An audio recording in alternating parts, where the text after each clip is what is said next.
Gente, se divide a guerra em três etapas. A primeira fase é a guerra de movimento, com batalhas brutais, né? A mais importante delas naquele momento foi a Batalha do Marne, que levou ao fracasso ao plano alemão, o plano Schlieffen. Né? A segunda etapa a gente chama de Guerra das Trincheiras, que é aquele sistema de tática de imobilismo, os exércitos dentro das trincheiras atacando uns aos outros. Foi a fase mais cruel e violenta da guerra, aquelas trincheiras eram imundas. Né? O historiador francês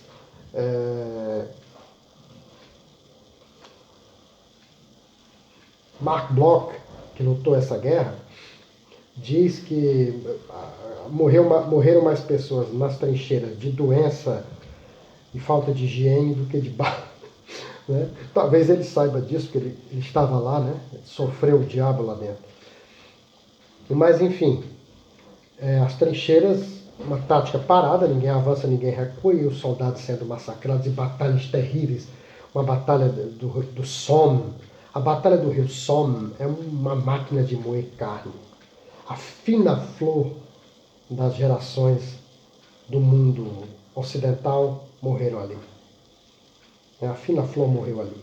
Uma multidão de soldados jovens. Um negócio terrível.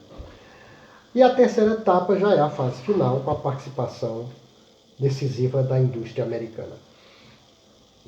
Mais um detalhe. Quando os Estados Unidos entraram na guerra em 1917, eles levam consigo toda a América Latina para mostrar a força que eles tinham, o poder que eles tinham. Né? E eles entram no meio daquela guerra com o gás mostarda queimando as pessoas, o gás sarin asfixiando e matando. Era um negócio terrível. E é claro, surto de cólera, de varíola, de peste bubônica, eram os ratos dentro das trincheiras, uma nojeira, os cadáveres se decompondo, lixo, lama, fezes, tudo misturado, né? Inferno. E é por isso que o outro diz lá que morreu tanta gente mais de doença do que qualquer outra coisa. Os americanos, porém, entram na guerra e, para mostrar sua força, levam consigo a América Latina, inclusive o Brasil, né? A madrinha chama e diz: vamos, meninos, brincar de guerra na Europa. Aí, vamos, madrinha, vai todo mundo para a guerra. Né? Os americanos entram nessa guerra em abril de 17. O Brasil declara guerra, se não me engano, em julho, agosto de 17. Os americanos entram nessa guerra devedores e saem dela credores. Esse livro aqui, que é o tamanho da criança, né? A Fabricação do Império Americano, de Sidney Lance, né? Tem um trechinho aqui que ele mostra isso. Eu não vou ler aqui porque é longo, mas eu vou dizer o seguinte. O que é que ele está dizendo aqui? Ele está dizendo que tanto os ingleses quanto os franceses foram obrigados a fazer empréstimos gigantescos com os grupos americanos, principalmente com o JP Morgan, o principal banco americano, grupo empresarial, bilionário, trilionário, sei lá, americano. Isso permitiu, aqui diz, esse acúmulo permitiu que o Estado americano estendesse sua penetração até o mundo subdesenvolvido, especialmente a América do Sul. A dívida americana com os países da Europa, notadamente Inglaterra e França, foi totalmente paga e agora ingleses e franceses é que deviam a fortuna. Enfim, esse livro é interessantíssimo. Como os americanos fabricaram o seu império. Então os americanos entram na guerra devedores e saem dela. Antes da guerra terminar, são credores. Né? E aí por isso se tornam potência. E foram decisivos para o fim da guerra com a sua enorme capacidade de produção industrial, produzindo de tudo em grande quantidade, petróleo, combustível, comida enlatada, medicamento, armamento, tanques, submarinos, aviões, enchendo a Europa e seus aliados com esse material. Enquanto isso, a Alemanha foi perdendo seus aliados todos, o Império Austro-Húngaro caiu fora, a Bulgária caiu fora, o Império Turco caiu fora, ficou só a Alemanha.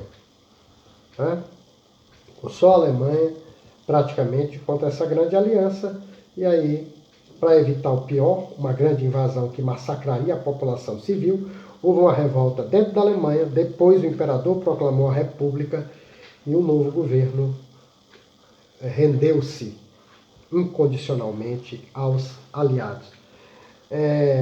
E os Estados Unidos, a produção industrial americana foi fundamental para a derrota alemã. Muito bem. Os tratados de paz da guerra são, sei lá, 7, 8 tratados.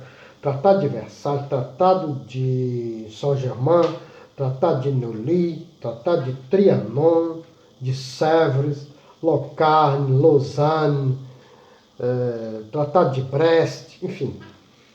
Porém, os dois principais são o Tratado de Versalhes, que a gente chama de Paz dos Vencedores, porque Inglaterra e França aproveitam para se vingar da Alemanha. A ideia que eles tinham é o seguinte: essa guerra é a guerra que vai terminar com todas as guerras. Quem ganhar será definitivamente potência. Quem perder jamais se recuperará. Então vamos tirar tudo que a Alemanha tem. Aí tira as colônias da Alemanha, a França toma de volta a Alsácia e a Lorena, a Alemanha não pode ter exército, não pode ter homens armados, o exército alemão fica reduzidíssimo, não pode ter fábrica de armas, não pode ter marinha de guerra, não pode ter aviação de guerra, não pode ter homens armados na fronteira da França, da Bélgica, da Holanda. Quer dizer, a Alemanha entra num processo de espiral decadente, né? Uma tragédia para o povo alemão. E esse Tratado de Versalhes vai criar no povo alemão um sentimento de vingança, de revanche, que Hitler inteligentemente vai usar para convencer o povo aí à Segunda Guerra. Quer dizer, era preciso vingar a Alemanha a humilhação do Tratado de Versalhes. E o Tratado de Saint-Germain, que é o tratado que oficializa a criação de vários de vários novos países na Europa. Tchecoslováquia, Iugoslávia, Polônia, Romênia. Esses países foram desmembrados, retirados dos territórios dos impérios que perderam a guerra, Império Alemão, Império Turco, Império Austro-Húngaro, Império Russo. O Império Russo saiu da guerra antes e entregou a Estônia, a Letônia, a Lituânia e a Alemanha. Aí quando a Alemanha perde a guerra, esses 3 territórios não voltam para a Rússia, se tornam repúblicas. Então, de qualquer forma, a Rússia perdeu territórios aí. E surgem esses países que são legalizados pelo Tratado de Saint-Germain. Né? Saint-Germain-en-Laye, como os franceses chamam. Muito bem.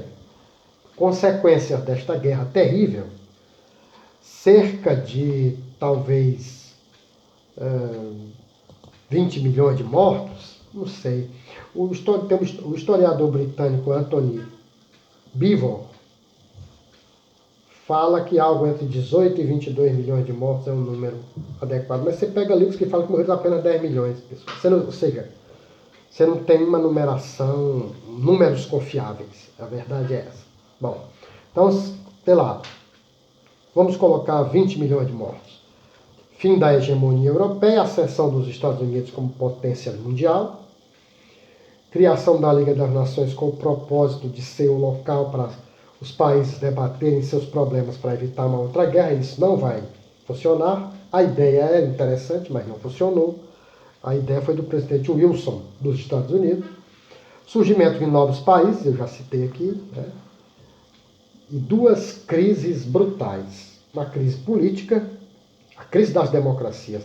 As pessoas passam a enxergar a crise das democracias, a democracia como um regime fraco, que permitiu que tal guerra ocorresse. Então, as ideias totalitárias se espalham. Rússia, que depois vira União Soviética, Itália com o fascismo, Alemanha com o nazismo e por aí vai. Né? E a crise econômica. Mas a crise econômica só é em 29. Em 29 a crise explode para o mundo. A crise começa antes. E é bom que a gente não esqueça que essa crise junta as 2 guerras. Ela é consequência da primeira e causa da segunda. Porque essa crise não teria ocorrido se os Estados Unidos não tivessem chegado a ser potência da maneira rápida como foi, da maneira como foi dentro da guerra. Né? Então, a crise é uma consequência da ascensão do poder americano como potência dentro da Primeira Guerra, portanto, consequência da Primeira Guerra. E é claro, tem uma questão aí, também a questão da descrença na civilização, na humanidade, a perda de sentimento, a perda de sensibilidade, entendeu? Aquela ideia que vinha desde o iluminismo, né, a crença no otimismo de que a humanidade com a educação científica estaria sempre prosperando, progredindo. Aí quando chega na Segunda Guerra, os caras começam a se perguntar, mas para que serviu tanta ciência? Para matar tanta gente assim? Então as pessoas começam a duvidar, duvidar das boas intenções dos cientistas. Tem gente que duvida até hoje. É isso aí.